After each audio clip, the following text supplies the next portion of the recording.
Gama Noticias. Conduce Giovanni Agudelo Mancera, miembro ACOR y de la Asociación Colombiana de Locutores. ¿Acaso eres débil por ser mujer? Durante años nos han dicho que las mujeres no podemos, que no podemos conducir, que no podemos jugar al fútbol, que no podemos ser científicas, que no podemos tomar decisiones. Pero la verdad es que desde la caverna hasta hoy hemos sido fuertes, inteligentes y solidarias. Hoy somos arquitectas, madres, científicas, diseñadoras, filósofas, ingenieras, músicas, cocineras, médicas, lideresas, como nosotros. Soy Lina García, mujer, bogotana, abogada, magíster en estudios culturales, estudiante de doctorado en Derecho, pero también soy edil, vocera de causas ciudadanas. Soy docente universitaria, hermana, hija, pero sobre todo una mujer enamorada de Bogotá. Construyamos una Bogotá más amorosa, solidaria y digna.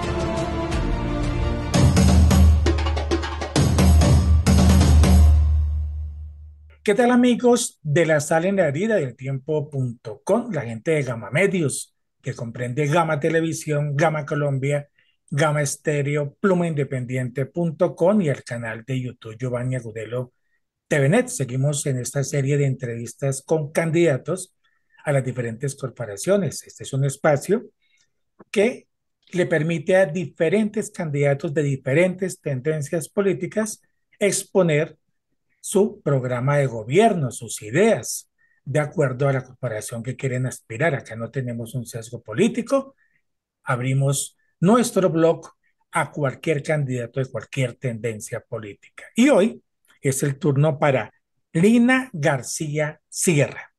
Ella es candidata al Consejo de Bogotá por el partido Alianza Verde con el número 19.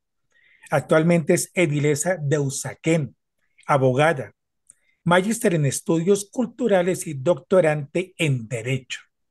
Tiene solo 32 añitos, feminista, activista de causas ciudadanas, principalmente aquellas de denuncia contra la corrupción, como el caso de la UNAC, una universidad pública en la que vienen robándose los recursos hace más de 18 años y contra la que tiene denuncias en Fiscalía, Procuraduría y Ministerio de Trabajo.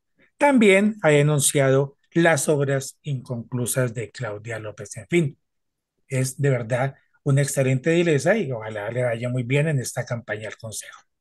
Con los buenos días, Lina, muchas gracias por estar con nosotros acá en la sala de Gama Medios. ¿Por qué quieres ser concejal? ¿Por qué te quieres meter en esa vaca loca? Hola, buenos días, Giovanni, a la audiencia de La Sal en la Herida. Pues primero agradecerte por este espacio que democratiza pues la participación política y nos permite dar a conocer las ideas.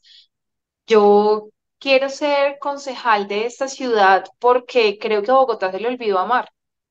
Creo que Bogotá debe recuperar el cuidado colectivo, el cuidado por las calles, porque Bogotá es una ciudad que es de todos y de nadie, y al final la responsabilidad siempre está en los demás, pero no solamente le pasa a la ciudadanía que cuando ve a una mujer que la están robando en Transmilenio y que después se va a botar del bus detrás de quien le hurta el teléfono, no hace nada por cogerla, por no permitirle pues que se bote del bus, porque uno entiende que no intervenga en el momento del delito, porque claro, la persona delincuente puede estar armado, pero cuando la mujer, cuando la joven además se va a botar del bus, pues creo que es una reacción de empatía y de cuidado del otro, pero también en el caso de quienes nos han gobernado no aman a Bogotá, quienes nos han gobernado han llegado por otros intereses distintos. Samuel Moreno llegó a enriquecerse a pesar de no necesitarlo, de venir de una familia muy prestante de este país. Claudia desafortunadamente llegó a ser presidenta, a construir una plataforma para la presidencia y Peñalosa pues estuvo acá para meterle más a la infraestructura que a la gente. Y yo Bueno, creo que el Consejo de Bogotá necesita personas que estén allí para servir. Nosotros hemos demostrado y hemos mostrado desde el edilato que estamos para prestar un servicio a la gente con una atención jurídica que he puesto al servicio de la ciudadanía desde el día uno, con la entrega de la declaración de renta que pueden ver de los 4 años radicada en la corporación, publicada en mi página web, en mis redes sociales, con unos ejercicios de confianza en donde hemos denunciado incluso obras inconclusas de esta administración, que es mi partido, que es por la que voté, pero que desafortunadamente pues Claudia López también me rompió el corazón en ello y, y denunciando pues la corrupción en la educación a través de la UNAD, porque quien le roba un peso a la educación le roba a uno de sueños y le roba oportunidades. Queremos llegar al Consejo de Bogotá precisamente a devolverle a ese recinto unas voces de debate, unas voces críticas, unas voces poderosas, pero sobre todo unas voces autónomas, unas voces que no tengan que pedirle permiso a nadie para representar los intereses de la ciudadanía y para denunciar lo que está mal, para poder corregir el camino y para que Bogotá vuelva a ser ese lugar de todos y de todas.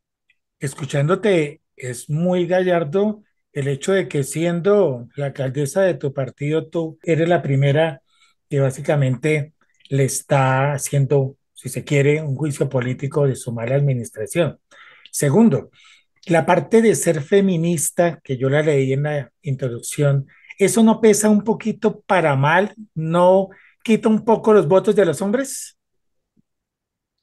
Yo creo que cada vez se entiende más que el movimiento feminista no busca pues, poner a un género sobre el otro, sino que lo que busca es generar igualdad de condiciones y una igualdad que además es material, una igualdad que entiende las diferencias y lo que hace es poner unas acciones afirmativas en donde se necesita.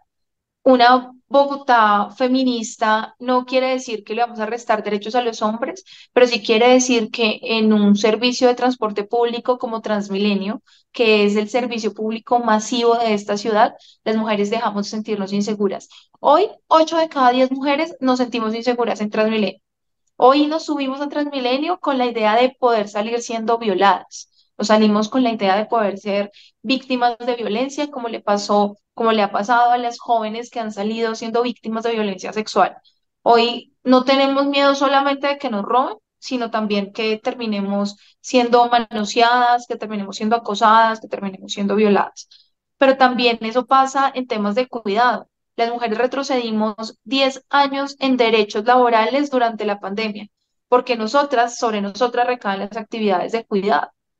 Entonces, el cuidado de los niños, el cuidado de las personas mayores con enfermedades crónicas, el cuidado de las personas en condición de discapacidad recae sobre las mujeres. Y eso en materia económica significa plata. Significa que si nosotras estuviéramos valoradas dentro del Producto Interno Bruto y sobre la economía, los rubros gruesos de la economía, seríamos el segundo rubro en materia de cuantificar el cuidado, porque lo que hacemos nadie lo paga. Pero eso no solamente afecta a las mujeres, eso afecta a la economía. Eso afecta también que hayan menos mujeres estando en unas labores productivas capitalistas, por ejemplo, porque claro que las otras son productivas y son de trabajo. Entonces, yo creo que cada vez hay una conciencia mayor sobre las desigualdades que han recaído sobre las mujeres y sobre darnos la mano los unos a los otros. Mire que cada vez tiene más cabida el tema de la paridad. Se acaba de aprobar en el Congreso la paridad para los entes directivos a nivel nacional, donde obliga a que las direcciones y los cargos directivos sean igualitarios, hayan hombres y mujeres, porque hoy tenemos mujeres en la NASA representando. Hoy Sí. tenemos mujeres corriendo en la Fórmula 1. Hoy tenemos mujeres que nos acaban de dar una lección en fútbol cuando llegaron más adelante de lo que había llegado la selección masculina, con menos apoyo, con menos plata. Una de ellas, además, demostrando lo que son las violencias intersectoriales. Una de ellas muy exitosa, representándonos de una forma maravillosa a nivel internacional y cuando llegan, asesinan a su hermano. Y no lo asesinan por ella, lo asesinan por estar en unas dinámicas a las que nos lleva la pobreza, a las que El gota a gota. desafortunadamente estamos el gota a gota de lo que estamos condenando a los jóvenes, porque si ese joven hubiera tenido oportunidades, no estaría metido en las redes del gota a gota, estaría estudiando, estaría teniendo oportunidades deportivas como lo está haciendo su hermana. Entonces, yo creo que este es un tema que además le habla a las mayorías, que eso era un cuento que teníamos, yo creo que mal identificado. Y es que hablar de mujeres era hablar de minorías cuando nosotras somos el 52% de la población. Es verdad, ¿no? Muy interesante. Bueno, hay varias dudas que me llegan. La primera, ¿en el Consejo existe como una bancada, como pasa en el Congreso? Digamos, tú llegas con unos sueños, algo específico, unos puntos claros, pero ¿se puede lograr ejecutar lo que tú quieres hacer? ¿Hay una bancada que te permita hacer eso? ¿O a veces queda todo como en el sueño y no en la ejecución?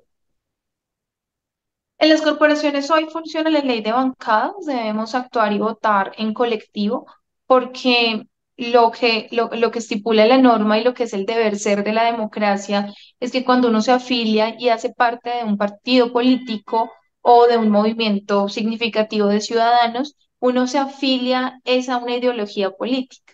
Uno no se afilia por el momento electoral, como pasa hoy en día, que saltan fácilmente de Cambio Radical, Centro Democrático al Partido Verde, al Partido Liberal, sin dárseles nada, sin sonrojarse. Correcto, eso Uno se pasa. afilia, es en teoría, Giovanni, a una ideología y esa ideología debería estar representada en su partido. En algunas situaciones no pasa así, pero yo creo que el Partido Verde hasta el momento ha respetado esas individualidades y se ha podido llegar a unos consensos, al menos dentro de las corporaciones, en donde hay un respeto por las causas que uno representa y que si yo soy una mujer que cuida el ambiente, pues no me van a hacer votar a favor del fracking. Ni me van a hacer votar a favor de abrir otros rellenos, doña Juana, en otras partes de la ciudad para democratizar la basura, sino que más bien vamos a apostar todos por unos ejercicios de termovalorización, de reducción del plástico de un solo uso, del cuidado del ambiente, etcétera. Entonces, yo creo que uno en todo caso logra tener esa individualidad. Mire que uno puede estar de acuerdo o no con Catherine Miranda, uno puede estar de acuerdo o no con J.P. Hernández, que son polos totalmente opuestos. Con Total. India Prilla, que con quien compartimos causas y con quien compartimos luchas dentro del partido. Y de todas formas, ellos han tenido la posibilidad de representar las banderas, ¿no? En contra de la corrupción, en representación de los informales, en representación de los jóvenes. Y creo que esas voces de alguna forma se respetan. Por supuesto que las corporaciones son políticas y representan la diversidad que hay en las calles, ¿no? La misma diversidad que hay en en la ciudadanía. Entonces, yo tenía una bandera como edilesa y una bandera que me había dado cuenta en la localidad y era que no existía un modelo de seguimiento a la pobreza oculta. Un tema muy importante en la localidad de Usaquén y muy importante en muchas localidades hoy, que después de la pandemia nos dimos cuenta que no había cómo incluir en las ayudas del distrito ni en las ayudas nacionales a quienes tenían una casa, estrato 3 pero que por dentro no tenían con qué comer. Y eso ya los excluyó por completo del panorama de quienes se Total. benefician. Ujú. Y para poder presentar este proyecto de acuerdo, pues yo lo que hice, porque además es el resultado de una investigación de la tesis de economía de dos estudiantes mías de la Universidad Santo Tomás, entonces yo tenía todo el interés, teníamos toda la construcción teórica, pero yo sabía pues que necesitaba tener mayorías. Entonces yo invité a mis compañeros que tenían algún tema, que habían tocado el tema de alguna forma y que también tenían grupos con los que trabajaban en la comunidad a quienes les interesaba. Y es un proyecto que presentamos al final en coautoría con el Partido Liberal y con un edil del Partido Centro Democrático que trabaja también con un sector de Santa Ana en pobreza oculta. Y creo ahí que entonces la democracia le da a uno la posibilidad de adaptarse a esa ley de bancadas. Espero que el partido pueda seguir teniendo esa representación. Creo que hoy hay en riesgo unos temas de dirección dentro del partido. Tenemos unas voces muy fuertes en contra de esa diversidad que además han perseguido a un sector progresista que desafortunadamente pierde un poco esa calidad que teníamos desde el comienzo, alternativos y amplitud, pero que hay quienes seguimos ahí en pie de lucha y tratando de conservar esas buenas prácticas del Partido Alianza. Vuelvo y reitero, qué posición tan gallarda la tuya, ser la primera crítica constructiva del partido. No se trata de desbaratarlo, pero sí eres clara, contundente, concisa con lo que no es un secreto, está pasando en el partido y en muchos partidos. Bueno, problemas claros de Bogotá. Tú hablabas de los abusos a mujeres en Transmilenio. Eso es gravísimo. pero está pasando también que matan a las personas en las esquinas, las atracan a plena luz del día. ¿Qué decir del sicariato? ¿Qué decir de los vendedores ambulantes? De la movilidad. Para cada punto específico, ¿tú cómo visualizas una solución inmediata? Bueno, primero insistir en el tema del transporte público. Yo creo que una de las principales problemáticas en Bogotá es que el transporte público no está hecho para la gente. Y nuestra propuesta allí es humanizar el transporte público. El transporte público tiene que estar pensado en quienes lo usamos, en las capacidades y en las formas en las que nos movemos. El transporte hoy está pensado en generar la mayor cantidad de recaudo y tan es así que la mayoría de dinero y la mayoría de inversión, hasta intelectual, se va a pensar cómo bloqueo que la gente no pague el pasaje, pero nunca se han pensado cómo humanizo esto, cómo hago que sea más amable, cómo hago que esas estaciones que son grises, que están en aluminio, que son unas estaciones tremendamente hostiles, que contaminan, cómo las vuelvo más verdes, cómo las vuelvo más asequibles para la ciudadanía. Yo no sé si ustedes usan el SITP, pero cuando uno se sube a un SITP, ahora hay unas varillas amarillas que no puede pasar una persona en silla de ruedas, que no puede pasar una persona con un bastón, una persona con un niño e incluso una persona que tenga obesidad. No puede pasar por ahí. Le toca hacer maromas para entrar al transporte, así esté pagando, porque no está pensado para la gente. Pero Además también, que es uno de los focos de atraco más grande que hay en la ciudad, ¿no? Porque como siempre están desocupados, es muy fácil atracar ahí. claro, pero además porque las cámaras que se han instalado, de las 800 cámaras que se instalaron en Transmilenio, 215 ya están dañadas y no pasa nada. Entonces, porque no está pensado en cuidar a la gente. ¿Cuánto le he puesto a que las cámaras que funcionan son las que dan contra la taquilla? Exacto. Y No, a y nosotros además nos... que son buses maquillados, se dice coloquialmente, varados todo el tiempo. Entonces, otro problema más para el SITP. Yo personalmente no lo uso, uso el Transmilenio, pero jamás me he montado un SITP y he recibido quejas de ese transporte. Además, lento, circular, no lleva a ningún lado. En fin, eso es lo que comenta la En gente. cambio, mire que yo prefiero usar el SITP a usar el Transmilenio si tengo que elegir porque me parece que es más seguro. Tengo una percepción mayor de seguridad como mujer joven. Pero, entonces, el primer problema yo creo que es el transporte público. Es un transporte que hay que humanizarlo, es un transporte que tiene que resolver además a unas necesidades básicas. ¿Cómo es posible que si uno quiere ir al baño le toca llegar a una troncal? Ni siquiera hay baños en las estaciones de Transmilenio. Son estaciones que contaminan, que no están hechas para la gente y son estaciones, y además es un servicio que es muy costoso y que no tiene unas tarifas diferenciales. Hoy la tarifa diferencial del transporte público está en 200 pesos. Entonces, si usted es una persona mayor que tiene que moverse mucho por sus enfermedades, a las terapias, por el medicamento, a la cita médica con el especialista, usted gasta harto en transporte. O si tiene una condición de discapacidad y tiene a alguien a cargo en materia de cuidado. Y esa tarifa diferencial tiene que ser real, tiene que de verdad ser una tarifa significativa para que usted se pueda mover más veces o que le recarguen unos pasajes como pasa en otros países. Y lo mismo para los estudiantes. Los jóvenes tenemos que decidir muchas veces entre pagar el Transmilenio y sacar las copias, pagar el Transmilenio y comer y almorzar algo. Entonces, en un país en donde la restricción a la educación superior es tan significativa, pues a quienes ya tomaron la gallardía y quienes tienen la posibilidad, además de estudiar, yo creo que hay que darles una ayudita, al menos en el transporte público. Lo Bueno, el segundo, transporte público, humanizarlo. humanizar el transporte público. En cuanto a la Lo segundo, inseguridad, todo ese tipo de lo cosas. segundo es la seguridad. Yo creo que eso es lo que más le dicen a uno en las calles, pero uno no puede seguir haciendo lo mismo y esperando resultados distintos. Yo creo que acá hay que pensar cómo estamos en los sistemas de alerta. Una propuesta concreta nuestra es que tenemos que actualizar y sacar de ese letardo que tiene el 123. Uno llama al 123 y si usted llama 5 veces le ponen un reporte distinto. Y usted puede decir en las 5 veces los mismos hechos, las mismas personas intervinientes, la misma situación y el mismo lugar. Y cada uno sale un reporte distinto, uno para la policía, el otro para bomberos y el otro para IDIGER. Eso no tiene sentido. Más hoy, cuando tenemos unas inteligencias artificiales que están haciendo maravillas en todos los ámbitos, ¿cómo es posible que nosotros no tengamos unos sistemas de información que puedan cruzar la información, que puedan activar a la policía para que sea mucho más eficiente? ¿Cómo cambiaría la perspectiva de la ciudadanía si cuando yo llamo al 123 a los 5 minutos está la policía en mi casa?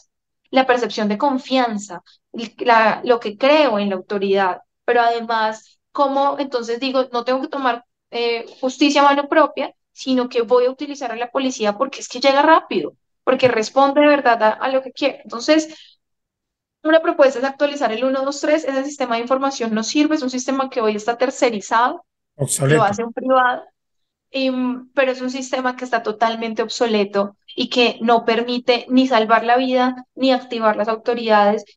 Lo segundo que yo creo que es importante en materia de seguridad es que tenemos que reconstruir el tejido colectivo.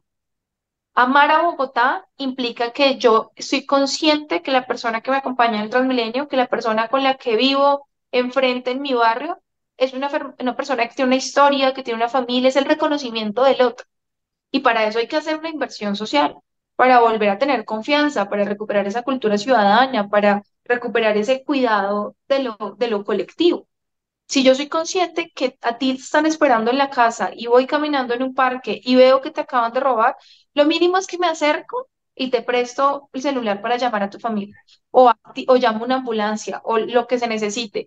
Hoy vemos que a uno le pueden robar y uno puede quedar ensangrentado porque además lo que mencionaba es una sociedad que se está volviendo cada vez más hostil. Y Indiferente. si no hacemos unos ejercicios de empatía, si no hacemos unos ejercicios de tolerancia, de respeto y de cuidado del otro, eso se va a seguir incrementando. Entonces el miedo ya no es que me roben, sino que me van a robar y me van a apuñalar o que me van a matar por robarme cualquier cosa que tenga encima. Entonces, esos niveles de hostilidad hay que bajarlos, pero hay que bajarlos desde una apuesta de solidaridad y desde una construcción de unas redes colectivas como las que teníamos en los barrios. Yo crecí y la mayoría de mi vida viví en un barrio popular en Usaquén y yo siempre recuerdo con mucha alegría y mucha nostalgia que en mi barrio, pero además que todavía lo puedo hacer, si yo voy y le golpeo a cualquier vecino y le digo, oiga, vecino, regáleme un tintico, me abre la puerta y me dan un tinto. Y si mi sobrina llega del colegio y no hay quien la recoja, le podemos decir a un vecino y la recoge hasta el almuerzo. Todavía es un ambiente familiar, si se quiere. Claro. Entonces hay que recuperar eso, hay que volverse a hablar con el vecino del frente y eso requiere de una inversión, eso requiere de un reconocimiento del otro y sobre todo hacer campañas para que uno deje de desconfiar del que está enfrente. La Pero mayoría de mira, gente perdón, te está saliendo a interrumpo, Lina. trabajar. Eso ocurre como en barrios populares donde, digamos, el tipo de vida es en casas, pero ahí en la propiedad horizontal, la gente se encuentra es en las asambleas y a pelear. De resto, tú no sabes quién vive en el otro apartamento, poca solidaridad. El día del temblor, la gente se conoció después de 10 15 años de vivir acá, ¿sí? Entonces, también hay que trabajar un poco es en la indiferencia de la gente, la falta de solidaridad, pero ante todo, no sé, la integración. Sí, pero eso no va a depender de la gente, porque ¿cuántos años lleva una persona viviendo en propiedad horizontal y por iniciativa propia no va a golpearle a su vecino, En ni absoluto. a conocerlo, ni a preguntarle? A veces uno se conoce es porque saca el perro y entonces el perro tiene amigos Sí. y esos son los que uno conoce. O los niños, cuando O en el recoge el niño de la parqueadero, de ruta. pronto en el parqueadero, Ajá. porque él parquea al lado mío Sí, y de pronto me raya entonces el carro. Oye, eso, ¿de qué eso requiere apartamento una eres porque me inversión. rayaste el carro? Es Ajá, no, absolutamente pero raro. y ese ya no es amigo. Sí, ese ya no es amigo. Es verdad. Eso requiere una inversión y es una inversión de poder volver a proponer escenarios de encuentro ciudadano. Convivencia. Que incluso el POT que se planteaba hace 4 años, sin que me gustara el POT de Peñalosa, pero tenía un enfoque de género que habían construido con ONU Mujeres desde el equipo de Hábitat, y era tener unas ágoras, tener unos espacios públicos en donde la gente se pudiera encontrar y pudiera dialogar, donde pudiera interactuar. Eso creo que es fundamental. Y lo otro es que yo creo que hay que sancionar a los funcionarios públicos, a la policía, a las autoridades, al contratista, que tiene que ver con la seguridad, pero que lo encuentran en actos de corrupción. Eso tiene que ser una sanción ejemplar, pero tiene que ser además una sanción visible. Si yo soy el gestor de Escarmiento total. convivencia, si yo soy el inspector de policía y soy el que tengo que estar pendiente de actos de convivencia y de seguridad, y estoy actuando de mala forma, la mejor respuesta para la ciudadanía es mostrarle que hubo una sanción efectiva. También resaltar a quienes lo Claro, hacen bien. mostrarlo, visibilizarlo y decir, este tipo es un corrupto. Claro, y lo persigo. Porque Claro. el problema, por ejemplo, en Usaquén, que en el medio del estallido social ocurrió la masacre de los tres jóvenes que asesinan la fuerza pública, uno más que queda parapléjico y varios heridos que quedan de esta jornada desafortunada, era el descontento ciudadano. La gente no sale ese día tampoco a respaldar a la policía en la protesta, pues también por miedo, digamos, en medio de lo que ocurre en la protesta, pero también cansada de las vacunas que habían sufrido durante la pandemia. Las tiendas, los pequeños negocios, cómo habían sido perseguidos por la policía porque les decían que tenían que cerrar a las 8, entonces para cerrar a las 8:30 había que pagar. Yo creo No tiene sentido. que eso genera una ruptura absoluta con la ciudadanía, pero pasa lo mismo con las inspecciones de policía. Cuando van a la alcaldía local, lo remiten a una inspección de policía y ese inspector de policía no hace nada a pesar de ver la obra que se está cayendo encima de la otra casa y pasan los años y lo dejan es vencer por términos, curiosamente, milagrosamente, pues por supuesto que la gente desconfía y lo que dice es yo no vuelvo a ir allá. Entonces, para lograr también mejorar las instituciones, tenemos que recuperar la confianza y eso va a cambiar la seguridad. Que yo haga el reporte. Hoy, muchos de los mapas de calor se generan a través de unas cifras que están minimizadas, porque la mayoría de la ciudadanía no denuncia. No denuncia porque el proceso es largo, porque la plataforma es O les da difícil. miedo, represalias del mismo que la atracó, el mismo que la robó. Decir, no, yo dejo eso así, yo no me meto en eso. Claro. Entonces, los mapas de calor se generan a partir de los puntos de denuncia, pero como la denuncia Es está poca, disminuida, poca o pues nula. entonces los puntos de calor están falseados, por decirlo de alguna forma en materia estadística, ¿no?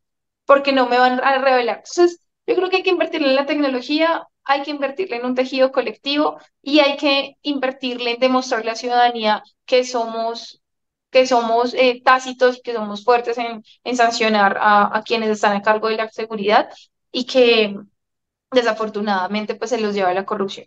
Y yo creo, Giovanni, que el tercer tema importante en esta ciudad, ahí nos lleva a lo mismo, es disminuir la corrupción, es eliminar la corrupción.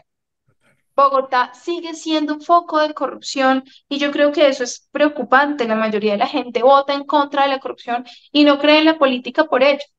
Cuando yo les digo siempre, mire, usted puede ver mi declaración de renta porque usted tiene que saber con cuánto entro y con cuánto salgo, pero eso tiene que ser la regla general, Claro, extendida a la familia, extendida a la gente que está con uno, porque cuando uno decide meterse en esto, uno se vuelve una figura pública por decisión propia, nadie lo obliga, ¿no? Entonces, yo creo que el tema de la corrupción es bien importante y sigue siendo un flagelo significativo en la ciudad. Lo que en los últimos 4 años, lo que entre 2016 y 2020 se fue en corrupción, fueron 3,9 billones de pesos.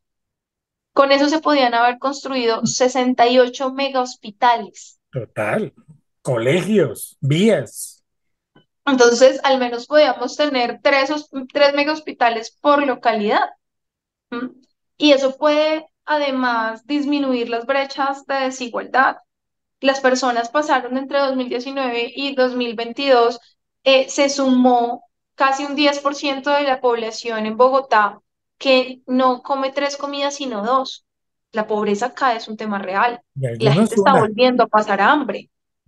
Y 3,9 billones en corrupción en 4 años, eso no solucionaría ese problema de hambre, no solucionaría el problema de las oportunidades, no solucionaría tantos problemas que tenemos hoy para el acceso a servicios como la salud, como la educación, como la recreación, como los espacios públicos, como el Transmilenio. La corrupción tiene que acabarse y en eso nosotros hemos sido contundentes. En eso creo que he sido una voz autónoma y una voz que no tiene jefaturas y eso me da mucha alegría, pero también siento que es mi deber con la ciudadanía. Denunciamos al rector de la Universidad Nacional de Arte de Distancia, que no tiene nada que ver con Usaquén, pero que al recibir información, hacer la investigación y darnos cuenta que seguía gestándose esa corrupción que yo había visto en 2015 cuando trabajé allá, pues iniciamos las denuncias correspondientes y hoy hay unos procesos abiertos en Fiscalía, Procuraduría y en el Ministerio del Trabajo. Cuando vemos las obras inconclusas que desafortunadamente 19 obras de valorización que dejó firmadas y cobradas Peñalosa, hoy la gente ve que solamente 9 de ellas se han realizado y que todas las demás están en procesos de incumplimiento. Eso hay que representarlo, eso hay que decirlo. Hay que de nuevo poner un muro de la infamia y mostrar esos contratistas irresponsables que tienen la ciudad parada. Bogotá es hoy una sola polisombra. Y esas polisombras generan inseguridad, generan puntos ciegos en donde la delincuencia aprovecha esos espacios, generan problemas de movilidad, generan accidentes, generan además una mala perspectiva, que si uno ya va cansado 1 hora en el trancón de ver esas polisombras, llega peor de cansado a la casa. Horrible, horrible. Entonces, ese tema de cuidar los recursos públicos es el mayor acto de amor por Bogotá que uno puede hacer como funcionario público. Representarlo sin importar quién está al otro lado, sin Como importar a quién sea el decía, que tenga que como decía el denunciar. maestro Antanas Mocus, cuidar los recursos públicos que son sagrados. Cuidar los recursos Bueno, públicos. ya recogiendo la entrevista, nos quedan unos minuticos, preguntas puntuales con este tema de las campañas, que se filtra plata por acá y plata por allá. ¿Cómo se financia una candidatura al consejo? ¿Cuánto cuesta? ¿Cómo haces? Porque pues debe costar un dinero, ¿no? Claro, claro, esto vale un dinero. Pues nosotros no hacemos una campaña costosa, digamos que hacemos una campaña de calle principalmente, de poder compartir las ideas. En lo que más gasto, la verdad, es en volante. Muy bien, muy bien.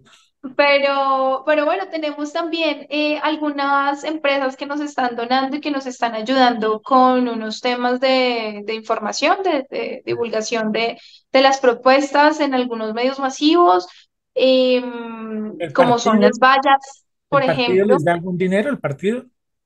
No.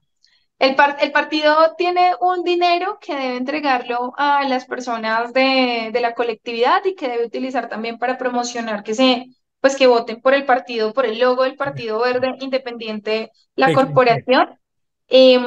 Pero eso se adjudica a dedo, eso se adjudica dependiendo que también uno esté con León. Entonces, pues Bueno, ahí podrás saber que a mí no me toca nada, a mí no me toca ir sin ni un volante. vuelvo y Em, reitero esa franqueza, lo frentera que eres en esos temas que pasan al interior de los partidos. Lina, pues qué entrevista tan interesante. Se ve tu preparación, el conocimiento de la ciudad, se ve también tu transparencia y sobre todo la gana de sacar adelante esta ciudad. Ojalá, y no lo digo de manera pesimista, durante muchos años en nuestro ejercicio de esta profesión hemos visto mucho edil que pasa al Consejo y a veces al Congreso, al Senado y se frustran, dicen, no, definitivamente no se pudo hacer nada, ojalá no sea tu caso, ¿no? Ojalá no sea tu caso y que después te entreviste cuando quieras ser alcaldesa o congresista o senadora, pero la juventud está al cambio. Yo soy de los que digo que los jóvenes son los que tienen las llaves y sobre todo las mujeres. Los hombres ya hicimos las cosas muy mal, entonces démosle la oportunidad a las mujeres y ya explicaste punto a punto cada una de las preguntas. Solamente queda una en el tintero.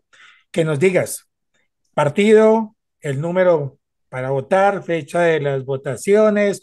Hagamos un resumen para que la gente le quede por quién votar. Ellos ven las entrevistas que escogen. Aquí no estamos tratando de decir vote por fulano o sutano. Estamos es abriendo una ventana, una puerta.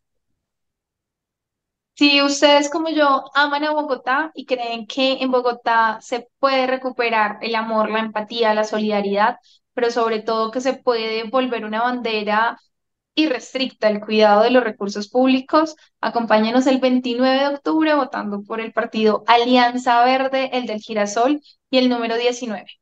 Voten por el Partido Verde y el número 19 si quieren acompañar ejercicios autónomos. Yo no me voy por vencida por Bogotá porque creo que desde el Legislato hemos podido lograr cosas maravillosas y estoy segura que desde el Consejo de Bogotá tendremos una plataforma mucho más grande, una plataforma más robusta para poder denunciar a quienes están robando hoy esta ciudad, para mejorar el transporte público, para mejorar la seguridad, pero sobre todo para darle oportunidades a los jóvenes, a la ciudadanía de a pie. Partido Alianza Verde, el número 19. Oli, el día de hoy decidí que mi primer voto será por Lina García. Porque yo confío en ella, porque le creo. Votaré porque quiero sentirme segura en Trasmi. Votaré porque te quiero, porque quiero un hospital público para ti. Voy a votar porque quiero que mis hijos estudien y tengan un futuro mejor en Bogotá. Este voto es por las mujeres caminando tranquilas en Bogotá. Este voto es por las familias. Este voto es por una ciudad más amable para los animales. Este voto es por un aire de vida. Este voto es por los que no tienen voz. Por todos y todas, este 29 de octubre el Consejo de Bogotá vota Partido Alianza Verde y el número 19. Este 29 de octubre, vota por Lina García pidiendo el tarjetón del Consejo de Bogotá y marcando con una X el logo del partido Alianza Verde y el número 19. Ya saben, Lina García Sierra, para que ustedes vean las entrevistas y ustedes escogen. Gracias a la gente de La Sala en la Herida, del tiempo.com, Gama Medios, el canal de YouTube Giovanni Agudelo TVNet. La próxima semana más personajes de interés. Gama Noticias. Conduce Giovanni Agudelo Mancera, miembro ACOR y de la Asociación Colombiana de Locutores.